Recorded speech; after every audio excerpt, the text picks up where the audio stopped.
नमस्कार दोस्तों, मैं Vinod Prajapati, motivational speaker and yoga coach और आपका दोस्त। नए वर्ष की सभी को शुभकामनाएं और सभी को नया वर्ष 2022 मंगलमय हो और सभी लोग प्रॉस्परस रहें इस साल और अपने अपने गोल को अचीव करें, स्वस्थ रहें, मस्त रहें। ऐसी मेरी परम प्रभु परमात्मा से सभी के लिए कामना करता हूँ।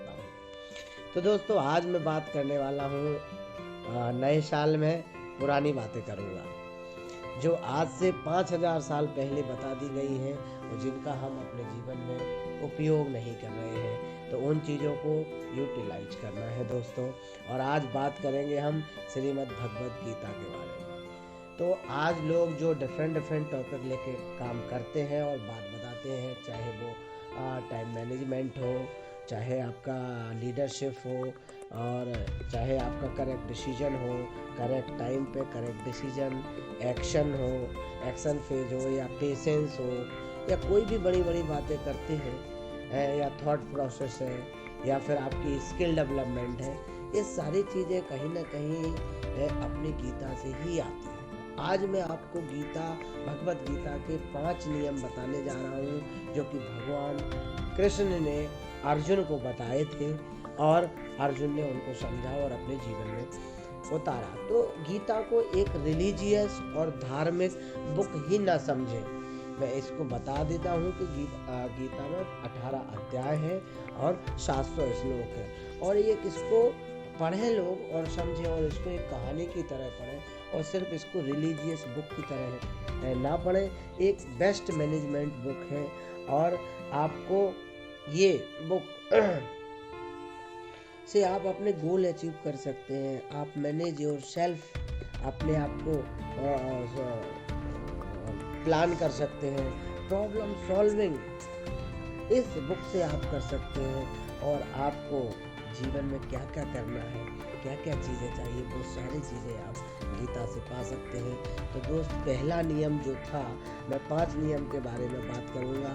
पहला नियम है परिवर्तन ही प्रकृति का सबसे बड़ा नियम है। परिवर्तन ही प्रकृति का सबसे बड़ा नियम है, जो कि एक मैं फर्स्ट आपको नियम बता रहा हूँ। दूसरा है कि नो योर ट्रू सेल्फ, अपने आप को समझो, अपने आप को समझो कि आप कौन हैं।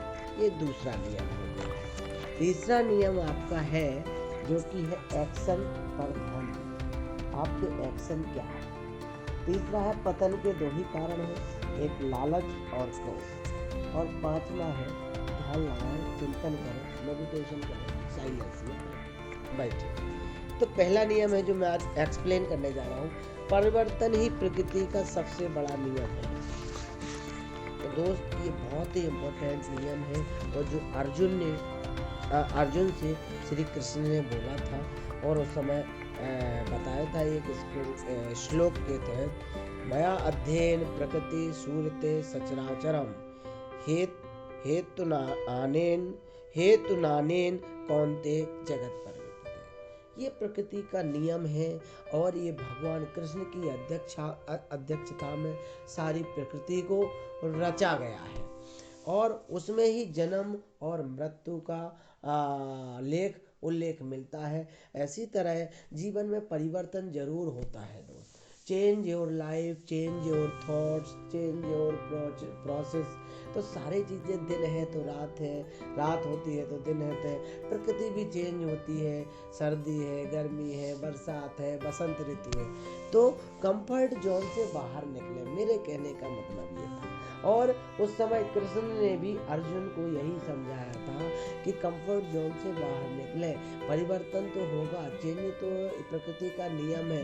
तो आप इसलिए ना घबराएं कि मैं युद्ध नहीं करूंगा या मैं लड़ूंगा नहीं, आपके जीवन में परिवर्तन तो आए। तो परिवर्तन से ना डरे, कंफर्ट जोन से बाहर निकले और दूसरे डिसीजन आप लें जीवन में जो आपको करना है। तो परिवर्तन प्रकृति का नियम है। दूसरा है कि आप अपने आप को पहचानिए। यही अर्जुन ने बोला था, यही कृष्ण ने अर्जुन से बोला था, आप अपने आप को पहचानो, आप कौन हैं, आपका उद्देश्य क्या है। इसी तरह आप पूरा इतिहास उठा के देख लो, जो भी महान लोग बने हैं उन्होंने कहीं ना कहीं अपने ऊपर काम किया है। यही भगवान कृष्ण समझा रहे हैं। और आज जो नए नए राइटर हैं या नए बुक्स हैं, जो भी सिद्धांत है उनमें यही है कि अपने थॉट प्रोसेस पे काम करो, अपने स्किल डेवलपमेंट काम करो, अपने अंदर की क्वालिटी को पहचानो, आपका इंटरेस्ट किस में है, आपकी हॉबी किस में है, तो आप अपने आप को पहचानो। यही बात कृष्ण ने अर्जुन से कही कि आप अपने आप को पहचानो, आप कौन है और आपका उद्देश्य क्या है और आपका जन्म किस लिए हुआ है। तो आप पहले अपने आप को पहचानिए, ये उन्होंने बता। तो इसी तरह कृष्ण ने भी बोला है कि अपने आप को पहचानो। जिस दिन आप अपने आप से प्यार करने लगेंगे तो आप कोई भी लक्ष्य को इजीली हासिल कर सकते हैं, क्योंकि आपको दूसरों से ज़्यादा अगर अपने आप पे विश्वास है, अपने आप पे ट्रस्ट है, तो आप किसी लक्ष्य को जल्दी हासिल कर सकते हैं। तो दोस्त, दूसरा नियम ये था कि अपने आप को पहचान। अब तीसरा बात है जो बहुत इम्पोर्टेंट है, जो कि कृष्ण ने अर्जुन से बोली, एक्शन पर ध्यान दो। एक्शन पर ध्यान दो। जैसे कि उन्होंने बोला था कर्मण्येवाधिकारस्ते मा फलेषु कदाचन, मतलब आप कर्म करिए, आप कर्म कर सकते हैं और आप उस रिजल्ट बेस पे मत जाइए। उसका रिजल्ट क्या होगा वो आपके बस में नहीं है। आप तो अपने लक्ष्य और अपने गोल निर्धारित करें और उसके प्रति अपने कर्म करते रहिए। सपोज आपको भूख लगी है दोस्त, तो आप खाना ही खा सकते हैं। भूख मिटे न मिटे ये आपके पक्ष में नहीं है, ये आप उसका रिजल्ट नहीं जान सकते। इसी तरह कृष्ण ने अर्जुन से बोला था कि आप कर्म करिए, आप उस पर एक्शन लीजिए और रिजल्ट, आप युद्ध जीतेंगे या युद्ध आप हारेंगे, ये आपके बस में नहीं है दोस्तों। इसी तरह आप उसका रिजल्ट क्या होगा, क्या नहीं होगा, क्या परिणाम होगा, आप उसकी चिंता ना करें दोस्त। आप जो भी सोचे और जो आपने अपने टारगेट लक्ष्य बनाए हैं उन पे एक्शन लो, छोटे छोटे एक्शन लो, छोटे छोटे गोल डिसाइड करो। एक्शन लेंगे तभी आप आगे बढ़ेंगे दोस्त, और तभी आप अपने लक्ष्य के प्रति एक कृतज्ञता का भाव रखते हुए और पहुंचेंगे। चौथा दोस्त है जो बहुत ही नियम है, पतन के दो ही कारण हैं। पतन क्यों होता है उन्होंने बताया था उस समय कृष्ण ने अर्जुन से। एक तो हुआ है लालच और एक है क्रोध। लालची इंसान को नहीं होना चाहिए, बल्कि महत्वाकांक्षी होना चाहिए। महत्वाकांक्षी और लालच में से थोड़ा सा डिफरेंस है। महत्वाकांक्षी है कि हम एक्स्ट्रा काम कर रहे हैं, हम 8 घंटे से ज़्यादा 10 घंटे काम कर रहे हैं इसलिए कि मेरे पास पैसा ज़्यादा है, ज़्यादा आप कमाएं। लेकिन अगर महत्वाकांक्षी है तो आप जब पैसा कमाएंगे या आप किसी चीज़ को पाने की चेष्टा करेंगे, बड़े बंगला बड़ी गाड़ियों की, तो आपके अंदर जो भौतिक जीवन में ज़रूरत की चीज़ें हैं वो उसको आप पाना चाहते हो, लेकिन आप ऐसे पाएंगे कि दूसरों का नुकसान ना होते हुए भी हम सारी चीज़ें पा सकते हैं। तो दूसरों का भी ख्याल रखें। ये महत्वाकांक्षी। लालची वो है कि बस हमें सारी चीज़ें मिल जाना चाहिए, हमें दूसरों से कोई मतलब नहीं, चाहे दूसरों का नुकसान हो, हित हो, तो ये लालची होगी। तो दोस्त, अगर पतन होगा तो आप लालच के कारण होगा। और क्रोध एक और बड़ा दोस्त पतन का कारण बनता है। जैसे किसी घर में चोरी हो जाए या फिर बारिश से भर जाए या कुछ भी उसमें आपदा आ जाए, तो कुछ ना कुछ बच जाएगा उस घर में से। लेकिन अगर कभी आग लग जाएगी तो दोस्त पूरा घर राख हो जाएगा। तो क्रोध रूपी अग्नि से मनुष्य रूपी घर को जलाना नहीं है दोस्त, सुरक्षित रखना है। तो हमेशा क्रोध ना करें और नॉर्मल रहें। तीसरा है ध्यान लगाएं। भगवान ने कहा है, हे अर्जुन, तू सब कुछ त्याग कर, मुझ में ही ध्यान लगा, मेरा ही चिंतन कर, मेरा ही मेडिटेशन कर और साइलेंस में बैठ और तू विजुअलाइजेशन कर।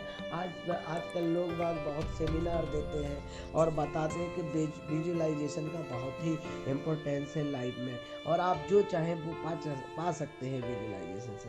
तो दोस्त, यही तो कृष्णा ने समझाया है कि तू सब कुछ छोड़ के मुझको ध्यान कर, विजुअलाइजेशन में ध्यान कर, अपने लक्ष्य के प्रति समर्पित हो और उस लक्ष्य को भेद। जो लक्ष्य को देखता है वही लक्ष्य, जो लक्ष्य को देख सकता है वही लक्ष्य को भेद सकता है।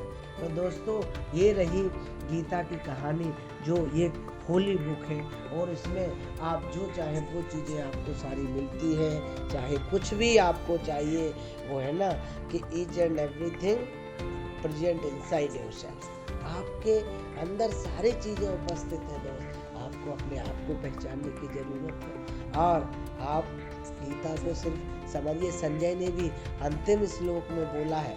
संजय ने भी जब पूरा गीता हो गया तब उन्होंने बोला कि यत्र योगेश्वरा कृष्णा यत्र पार्थो धनुर्धरा यत्र श्री विजयो भूति ध्रुवा नीति मतिर्मम। हाँ, कृष्ण है और गांडीवधारी अर्जुन है, योगेश्वर कृष्ण है, गांडीवधारी अर्जुन है। वहाँ चार चीजें अपने आप आती है जो हर एक व्यक्तित्व के लिए जरूर है। श्री लक्ष्मी आती है, विजयो विजय होती है, भूत ध्रुवा कीर्तिमान, यशवान कीर्तिमान आप बनेंगे, नीति मतिर्मम और नीति के ज्ञाता बनेंगे। तो आज दोस्त मैं यही सब लोगों को बताना चाहता था। गीता के 5 जो हमने स्टेप आपको बताए हैं, वो वही कृष्ण ने अर्जुन को समझाए थे। और वो गीता अर्जुन को नहीं, एक्चुअली हम सभी आज अर्जुन हैं। और अपने इस जीवन में जो परेशानियां और जो हमारे लक्ष्य हैं, हमारा जन्म क्यों हुआ, वो सारी चीज़ें समझ के हमें गीता का फॉलो करना चाहिए।